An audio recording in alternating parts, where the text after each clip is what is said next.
Bonjour tout le monde, bienvenue à SQTV. On est présentement sur les lieux d'une opération en matière de sécurité routière. On est à surveiller une traverse piétonnière. Et vous voyez mon collègue Éric qui est sur le trottoir. Lui, son rôle, c'est d'observer le comportement des automobilistes lorsqu'il y a un piéton qui veut traverser la chaussée.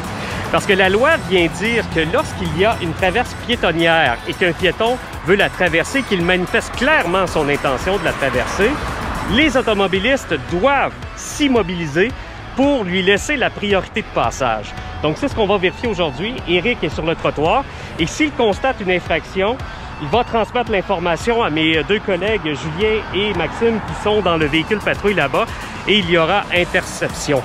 Un conducteur qui n'accorde pas la priorité de passage aux piétons dans une traverse piétonnière est passible d'une amende de 100 $ plus les frais.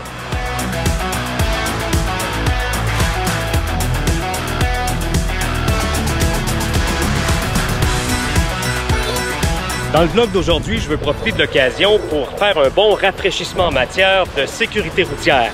Quelles sont les obligations des automobilistes, mais aussi quelles sont les obligations des piétons.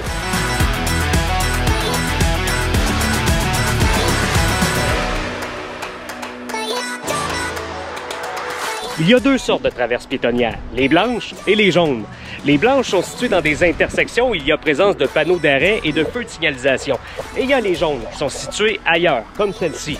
Mais dans les deux cas, le piéton a priorité. Il y a certains passages piétonniers, comme celui-ci, qui sont équipés de signalisation clignotante. Donc, le piéton arrive, appuie sur le bouton, la signalisation commence à clignoter. Le piéton manifeste clairement son intention de traverser, les véhicules s'immobilisent. Donc, lorsque le piéton a complètement traversé le passage piétonnier, même si les panneaux continuent à clignoter comme ici, les automobilistes, eux, peuvent poursuivre leur chemin. Les conducteurs doivent tout de même rester attentifs au cas où un autre piéton pourrait se présenter. Et là, je veux m'adresser directement aux cyclistes. Comme son nom l'indique, un passage piétonnier, c'est fait pour les piétons. D'ailleurs, si vous regardez sur le panneau juste ici, c'est un piéton qui apparaît. Donc, les règles entourant les passages piétonniers ne s'appliquent pas aux cyclistes, à moins qu'il y ait la présence d'une bicyclette sur le panneau. Dans une intersection où il y a feu de signalisation, les piétons doivent respecter les feux pour piétons. S'il n'y en a pas, ils doivent se fier à la couleur des feux de signalisation. Et si le feu est au vert et le piéton traverse, les automobilistes et les cyclistes qui voudraient faire un virage doivent accorder la priorité de passage aux piétons. S'il y a un trottoir, comme présentement, le piéton doit l'emprunter. Mais s'il n'y en a pas, le piéton doit marcher en bordure de la chaussée, dans le sens contraire de la circulation.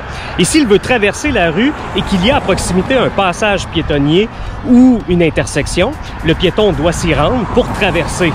Mais si ces infrastructures sont trop loin ou il n'y en a pas du tout, comme par exemple ici, le piéton peut traverser. Cependant, il doit le faire à la perpendiculaire et à ce moment-là, ce sont les véhicules qui ont priorité.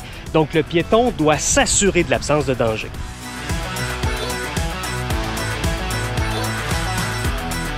Pour certains, ça peut paraître évident tout ce que je viens de dire, mais il y a encore un travail de sensibilisation à faire autant auprès des automobilistes que des piétons. L'an dernier, c'est une cinquantaine de piétons qui ont perdu la vie dans des collisions sur le réseau routier québécois.